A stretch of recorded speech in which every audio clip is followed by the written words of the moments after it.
ayadoo dhawaan uu magacaabay golihiisa wasiirada ra'iisul wasaaraha Jamhuuriyadda Federaalka Soomaaliya Cumar Cabdirashiid Cali Sharmaarke ayaan wax ka weydiinay sida ay u arkaan dadka Soomaaliyeed ee ku nool gudaha waddanka South Africa. dadka Soomaaliyeed ee ku nool gudaha waddankan ayaa waxay sheegeen inay soo dhaweynayaan isla markaana loo baahan yahay baarlamaanka inay ansixiyaan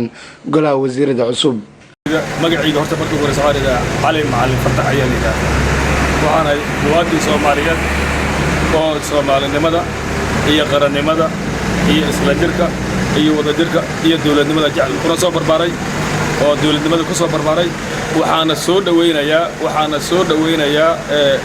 dawladda cusub ee uu soo magacaabay ayaan soo dhaweynayaa waxaan u arkaa tii dalkan iyo dadkan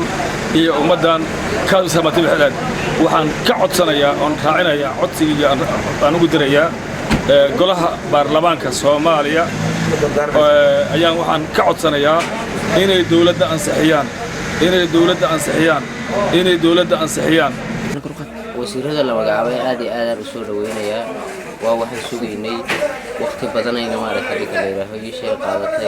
ayaan weli markuu magacaabay kala diray maadaama uu karti ka filay maaragtay Cumar Cabdirashiid oo leeyahay hal booliyo nirig xalaal ma dhasho haddana wasiiradu magacaabay inay yara waa soo dhaweeyeen waxaan isleenahay kuwa waddanka samata bixinahay ama yihiin mana aqoon yahanna ka maqlaynay marka intaas inay iga egtahay aragtay magacaygu waa Cabdiwahaab Axmed Waaraaye wallahi waa wasiirada horta ku faraxsanahay in dawladda Soomaaliyeed wasiir laga magacaabo laakiin haddii la magacaabo in lagu magacaabo si midaysan oo Soomaali dhan ay u dhan tahay oo si cadaalad ah oo sharciga islaamka waafaqsan in la waafajiyo aniga qabay laakiin aragtideeda iglama haboon sidoo Cumar Cabdirashiid u qaybiyay wasiirada hadda la magacaabay wasiir Soomaaliya hogaamiye kooxeedii wixii soo maray dal sadii wax ku lahay maaha